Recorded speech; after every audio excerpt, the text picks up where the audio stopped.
So welcome back to yet another episode of TD Says What.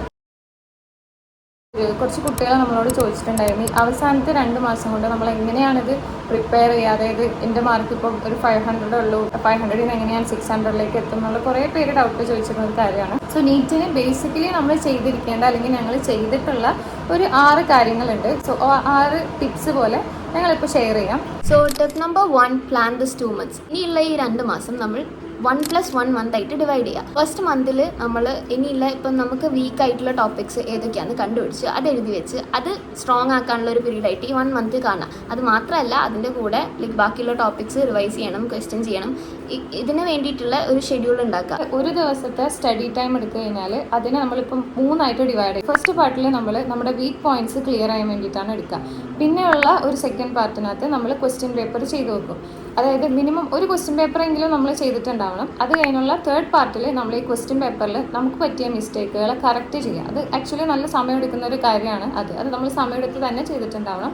പലപ്പോഴും വിട്ടു വന്നൊരു പോയിന്റാണ് ഈ തെറ്റി ക്വസ്റ്റ്യൻസ് നോക്കാണ്ടിരിക്കുക. നമുക്ക് അത് അറിയില്ല എന്ന് വെച്ചിട്ട് നോക്കാണ്ടിരിക്കുന്നത്. അത് ഒരിക്കലും ചെയ്ത്, കാരണം എൻ്റെ ജേർണിയിൽ എന്നെ ഏറ്റവും ഹെൽപ്പ് ചെയ്തത് ഈ ക്വസ്റ്റ്യൻ പേപ്പേഴ്സാണ്. ഞാൻ ബുക്ക് നോക്കി പഠിച്ചതിനേക്കാളും എക്സാമിനകത്ത് വന്ന ക്വസ്റ്റ്യൻസ്, തെറ്റിപ്പോയ ക്വസ്റ്റ്യൻസ് നോക്കി പഠിച്ചിട്ടാണ്. കാരണം മോസ്റ്റ് ക്വസ്റ്റ്യൻസ് റിപ്പീറ്റിംഗ് ആയിരിക്കും. അപ്പം അത് നിങ്ങൾ എന്തായാലും ശ്രദ്ധിക്കുക. അത് സോൾവ് ചെയ്ത് കഴിഞ്ഞതിന് ശേഷം അവിടെ വിടരുത്. ചെക്ക് ചെയ്യുക, തെറ്റി ക്വസ്റ്റ്യൻസ് നോക്കുക. ഈ നെക്സ്റ്റ് 1 month ചെയ്യേണ്ടത് ക്വസ്റ്റ്യൻ പേപ്പേഴ്സ് സോൾവ് ചെയ്യുക, പിന്നെ റിവൈസ് ചെയ്യുക. മെയിൻ ആയിട്ട് ഇത് തന്നെ, ക്വസ്റ്റ്യൻ പേപ്പർ സോൾവ് ചെയ്യുക, അതിനെ അനലൈസ് ചെയ്യുക, ക്വസ്റ്റ്യൻസ് റിവൈസ് ചെയ്യുക. കാരണം മറന്നു പോകുന്ന ടോപ്പിക്സ് ഉണ്ടാവും. സോ അതും മിസ് ചെയ്യരുത്. ഇതാണ് സെക്കൻഡ് മന്തിൽ ത്രൂ ഔട്ട് ചെയ്യേണ്ടത്. ഫസ്റ്റ് മന്തിൽ മാക്സിമം ടോപ്പിക് കവർ ചെയ്തിട്ട് സെക്കൻഡ് മന്തിൽ റിവൈസ് ചെയ്യുക, ക്വസ്റ്റ്യൻസ് മാക്സിമം സോൾവ് ചെയ്യുക. Tip number 2, create your own routine. For example, routine എന്ന് പറഞ്ഞു കഴിഞ്ഞാൽ ഓരോരുത്തർക്കും പല രീതിയിലായിരിക്കും. പൊതുവേ നമ്മളോട് എല്ലാവരും പറയുന്ന ഒരു കാര്യമുണ്ട്, നമ്മൾ രാവിലെ എഴുന്നേറ്റ് പഠിച്ചു കഴിഞ്ഞാൽ നമ്മുടെ ബ്രെയിനിൽ അത് വളരെയധികം സ്റ്റോർ ചെയ്യപ്പെടും എന്നുള്ള രീതിയിലൊക്കെ നമ്മളടുത്ത് എല്ലാവരും വന്ന് അഡ്വൈസ് ചെയ്യുന്ന ഒരു കാര്യമാണ്. പക്ഷേ അത് എല്ലാവരുടെ കേസിലും ശരിയാണെന്നില്ല. അപ്പോൾ എൻ്റെ കേസിൽ പറയുകയാണെന്നുണ്ടെങ്കിൽ എൻ്റെ റുട്ടീൻ എന്ന് പറഞ്ഞാൽ ഇപ്പം ഞാൻ എഴുന്നേറ്റ് തന്നെ ചിലപ്പോൾ 10 മണിക്കായിരിക്കും. എന്നിട്ട് ഞാൻ കുറച്ച് നേരം ഇരുന്ന് പഠിച്ച് പിന്നെ ഉച്ചക്ക് ഫുഡ് കഴിച്ച ശേഷം കിടന്നുറങ്ങി ആ ഒരു എന്താ പറയുക എക്സോസ്റ്റഡ് ആയിട്ടുള്ള ഒരു ബ്രെയിനിനൊന്ന് റിഫ്രഷ് ആക്കിയ ശേഷമാണ് ഞാൻ വീണ്ടും എഴുന്നേറ്റ് ഇരുന്ന് പഠിച്ച് പിന്നെ ചായ കുടിച്ച് വീണ്ടും ഒരു 6 മണിക്ക് ഇരുന്ന് ഇടയിൽ ഭക്ഷണം കഴിക്കും. അങ്ങനെ ഒരു 10-12 മണി വരെ ഇരുന്ന് ഒരു ഫ്രീ ടൈമൊക്കെ എടുത്ത ശേഷമായിരിക്കും ഞാൻ കിടന്നുറങ്ങാം. സോ ഇത് നിതയുടെ കേസിലാണെങ്കിൽ എൻ്റെത് ഭയങ്കര ഡിഫറെൻ്റ്. ഞാൻ രാത്രി ഇരുന്ന് പഠിക്കുന്ന ആളാണ്. ഉച്ചയാവും എണീക്കാൻ. അത് കഴിഞ്ഞിട്ട് ഫുഡ് കഴിച്ചിട്ട് കുറച്ച് നേരമൊക്കെ ഇരിക്കും, വൈകുന്നേരം കുറച്ച് നേരം പഠിക്കും. എന്നിട്ട് രാത്രി ഡിന്നർ കഴിച്ചതിന് ശേഷം ആണ് മെയിൻ പഠിത്തം തുടങ്ങുന്നത്. അതായത് ഒരു ആ ഒരു സ്ട്രെച്ചാണ് എൻ്റെ പ്രൈം ടൈം. എനിക്ക് ഏറ്റവും കോൺസെൻട്രേഷൻ കിട്ടുന്ന ഒരു സമയം രാത്രിയാണ്. കാരണം ആരും ഉണ്ടാവില്ല, എല്ലാവരും ഉറങ്ങാണ്, സൗണ്ട് ഇല്ല. അപ്പോൾ ആ ഒരു സമയം ഒരു 3 വരെയൊക്കെ ഇരിക്കും. 3 ചിലപ്പോൾ 4, എന്നിട്ട് ഉറങ്ങി ഉച്ചയ്ക്ക് എണീക്കുക. എൻ്റെ കേസിലാണെങ്കിൽ എനിക്ക് സൈലൻസ് പാടില്ല. കിച്ചണിൽ ഇരുന്നിട്ടായിരിക്കും ഞാൻ ചിലപ്പോൾ പഠിക്കുന്നത് വരെ, അല്ലെങ്കിൽ ഞാൻ ചിലപ്പോൾ നടന്ന് ചിലപ്പം TV റൂമിലൊക്കെ ചെന്നിരുന്നിട്ടായിരിക്കും ഞാൻ ചിലപ്പോൾ പഠിക്കുന്നത് തന്നെ. അതായത് എനിക്ക് ബോറടിക്കാൻ പാടില്ല പഠിക്കുന്ന സമയത്ത്. പോയിന്റ് എല്ലാവരുടെയും ഭയങ്കര ഡിഫറെൻ്റ് ആണ് സ്റ്റഡി റൂട്ടീൻ എന്ന് പറയുന്നത്. ഓരോരുത്തർക്കും യുണീക്ക് ആയിട്ടുള്ള കാര്യമാണ്. അപ്പം നിങ്ങൾ ഈ യൂട്യൂബിലോ അല്ലെങ്കിൽ ഈ ഇൻഫ്ലുവൻസേഴ്സ് പറയുന്നത് നോക്കിയിട്ട് അതേപോലെ തന്നെ നിങ്ങൾ ചെയ്യാൻ ശ്രമിക്കാതെ നിങ്ങൾക്ക് ട്രൈ ചെയ്യാം. പക്ഷേ നിങ്ങളുടെ റൂട്ടീൻ നിങ്ങൾ എന്തായാലും ഈ ഒരു സമയം കൊണ്ട് നിങ്ങൾ ഏകദേശം ഡിസ്കവർ ചെയ്തിട്ടുണ്ടാകും. അത് അതുപോലെ പോകുക. ഈ ലാസ്റ്റ് 2 month ആണെന്ന് വിചാരിച്ച് ഓവർ സ്ട്രെസ് ചെയ്ത് അത് മാറ്റാൻ നിൽക്കരുത്. Tip number 3, solve question papers. പറഞ്ഞല്ലോ, മെയിനായിട്ട് നോക്കേണ്ട ഒരു കാര്യമാണ് ഈ ക്വസ്റ്റ്യൻ പേപ്പേഴ്സ് സോൾവ് ചെയ്യുക എന്നുള്ളത്. പ്രീവിയസ് ഇയർ ക്വസ്റ്റ്യൻസ് അത് ഭയങ്കര ഇമ്പോർട്ടൻ്റ് ആണ്. ഒരു പാസ്റ്റ് 5-10 ഇയേഴ്സിലെങ്കിലും ക്വസ്റ്റ്യൻ പേപ്പേഴ്സ് സോൾവ് ചെയ്യണം. അതിൻ്റെ ബുക്സ് ഒക്കെ ചിലപ്പോൾ അവൈലബിൾ ആയിരിക്കും. ആ ക്വസ്റ്റ്യൻ പേപ്പേഴ്സ് എന്തായാലും നോക്കണം. പിന്നെ അല്ലാതെ ക്വസ്റ്റ്യൻസ് ആയിട്ട് തരുന്നത് അല്ല അങ്ങനത്തെ ക്വസ്റ്റ്യൻസ് അതിൻ്റെ കൂടെ പോകാം. മെയിനായിട്ട് പ്രീവിയസ് ഇയർ ക്വസ്റ്റ്യൻസ് എന്തായാലും അത് ചെയ്യുക മാത്രമല്ല, അത് ചെയ്ത ക്വസ്റ്റ്യൻ പേപ്പർ തന്നെ നമ്മൾ വീണ്ടും ചെയ്യുന്നത് നല്ലതായിരിക്കും. Tip number 4, every day is an exam day.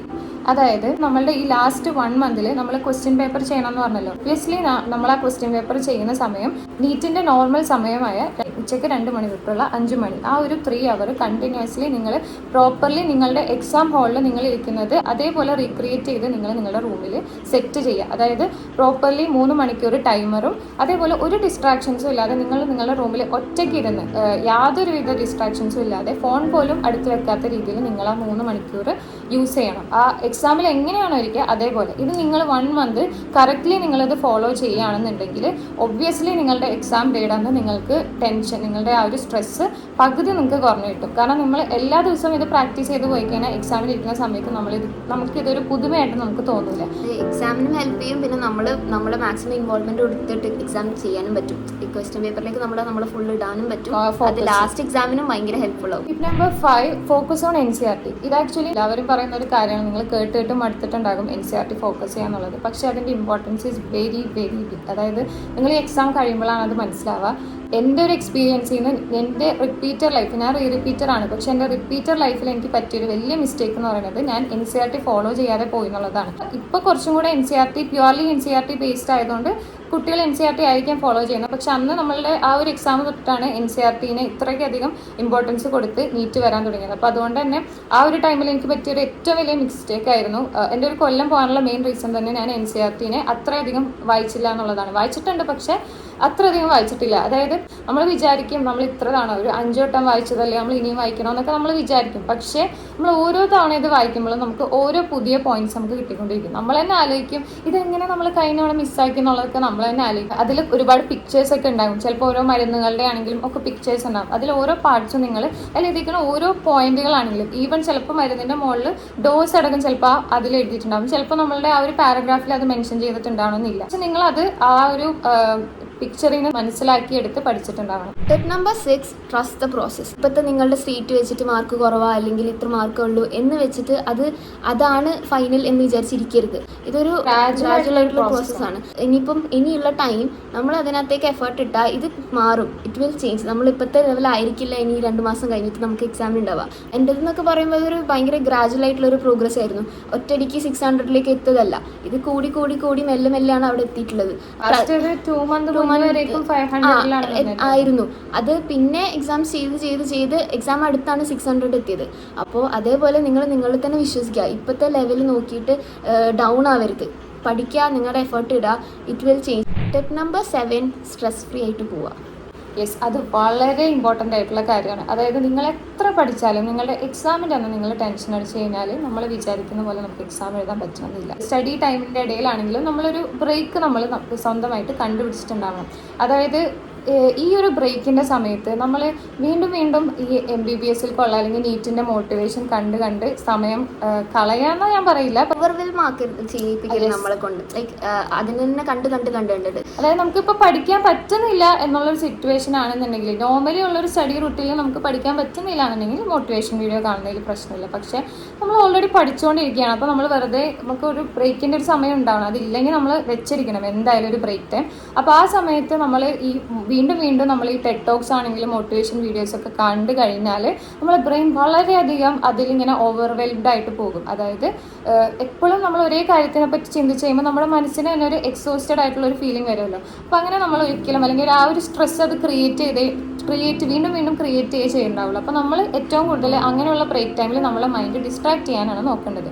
അതിന് നമ്മൾ ചെയ്യേണ്ട കാര്യങ്ങൾ, ഒന്ന് നമ്മളെ ഫാമിലിയുടെ കൂടെ നമുക്ക് ആ സമയം ചിലവഴിക്കാം. ഇൻ കേസ് നിങ്ങൾക്ക് ഫാമിലിയുടെ കൂടെ ചിലവഴിക്കുന്ന സമയത്ത് ആ ഒരു പോസിറ്റിവിറ്റി എന്ന് ഞാൻ പറയുന്നില്ല, ആ ഒരു സ്ട്രെസ് ഫ്രീ ആയിട്ടുള്ള ആ ഒരു ഡിസ്ട്രാക്ഷൻ കിട്ടുന്നില്ല എന്നുണ്ടെങ്കിൽ നിങ്ങൾക്ക് ഇഷ്ടമുള്ള കാര്യങ്ങൾ, നിങ്ങളുടെ ഹോബീസ് എപ്പോഴും ഫോളോ ചെയ്യുക. അതായത് ലാസ്റ്റത്തെ 2 മാസമാണ് ഞാൻ എപ്പോഴും ഇരുന്ന് പഠിക്കണം അങ്ങനെ ഒരു കോൺസെപ്റ്റ് നിങ്ങൾ വെക്കേണ്ട കാര്യമില്ല. കാരണം ഈ പഠിക്കുന്നതിനൊപ്പം തന്നെ ഇമ്പോർട്ടൻ്റ് ആയിട്ടുള്ളൊരു കാര്യമാണ് നിങ്ങളെ സ്ട്രെസ് ഫ്രീ ആക്കുക എന്നുള്ളത്. നമ്മുടെ മൈൻഡ് ഇസ് ദ അൾട്ടിമേറ്റ്. അതിനെ കൊടുത്തിട്ട് നമുക്ക് ഒന്നും ചെയ്യരുത്. മൈൻഡിനെ എപ്പോഴും നമ്മളൊരു പ്രയോറിറ്റി കൊടുക്കണം. അപ്പം സ്റ്റഡി മാത്രമാക്കാതെ നിങ്ങളുടെ സ്ട്രെസ്സിനെയും നിങ്ങൾ കൺട്രോൾ ചെയ്യാൻ നോക്കുക. അപ്പം അതിന് ഏറ്റവും വലിയൊരു കാര്യം എന്ന് വെച്ച് കഴിഞ്ഞാൽ നിങ്ങൾ ആലോചിക്കണം, ദാറ്റ് ഈസ് MBBS എന്ന് പറയുന്നത് ഒരിക്കലും ഒരു എൻഡ് പോയിന്റ് അല്ല. അതായത് ഇതോടുകൂടി ഇപ്പോൾ ഇതിന് കിട്ടിയില്ല എന്നുണ്ടെങ്കിൽ നിങ്ങളുടെ ലൈഫ് ഒരിക്കലും അവിടെ എൻഡ് ചെയ്യുന്നില്ല. ഇത് ഞാൻ വെറുതെ മോട്ടിവേഷന് വേണ്ടി പറയുന്നതല്ല. ഒരുപാട് പേര് ഇപ്പോൾ ഇവിടെ വന്ന് ചേർന്ന ഒരുപാട് പേര് റിയലൈസ് ചെയ്തൊരു കാര്യമാണ്.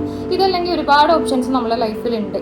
നിങ്ങളിപ്പോൾ പഠിക്കുന്ന സമയത്ത് ഈ ഒരു MBBSന്റെ ഒരു സൈഡ് കണ്ടിട്ടുണ്ടാവുള്ളൂ, മറ്റൊരു സൈഡ് ഉണ്ട് ഇതിന്. അതായത് ഇതിൻ്റെ ഒരു ഹാർഡ്ഷിപ്പുകളിലെ വേറൊരു സൈഡ് ഉണ്ട്. അതിനെപ്പറ്റി ഞങ്ങൾ കൂടുതൽ സംസാരിക്കുന്നില്ല. ഈ ഒരു തവണ നീറ്റ് എഴുതുന്നത് നമ്മൾ ട്രൈ ചെയ്യാൻ വേണ്ടിയിട്ടാണ്. നമുക്ക് MBBS കിട്ടുമോ എന്ന് ട്രൈ ചെയ്യാൻ വേണ്ടി മാത്രമാണ്. അത് നമ്മൾ എപ്പോഴും മനസ്സിലാലോചിക്കാം. ആഫ്റ്റർ ഓൾ എക്സാം കഴിയുമ്പോൾ നിങ്ങൾക്കൊരു സാറ്റിസ്ഫാക്ഷൻ ഉണ്ടാവണം, ഞാൻ എൻ്റെ മാക്സിമം ട്രൈ ചെയ്തു എന്നുള്ളത്. അത് വരുത്താൻ വേണ്ടിയിട്ട് അതിന് വേണ്ടി പ്രിപ്പയർ ചെയ്യുക. നിങ്ങൾ ഇപ്പം ഇനിയുള്ള 2 months അതിന് കൊടുക്കുക. അതായത് നിങ്ങൾ എക്സാം എഴുതി കഴിയുമ്പോൾ ആ ഒരു സാറ്റിസ്ഫാക്ഷൻ വരുന്ന രീതിയിലുള്ള ഒരു ഇൻപുട്ട് മാത്രം കൊടുക്കുക. അല്ലാതെ നിങ്ങൾ നമുക്ക് കിട്ടോ ഇല്ലേ എന്നുള്ളത് നമ്മുടെ കയ്യിലല്ല. നിങ്ങൾ നിങ്ങളുടെ എഫേർട്ട് ഇട്ടിട്ടുണ്ടോ അതിനുള്ള റിസൾട്ട് കിട്ടും. ടെൻഷൻ അടിക്കേണ്ട. Just give your best and rest will come.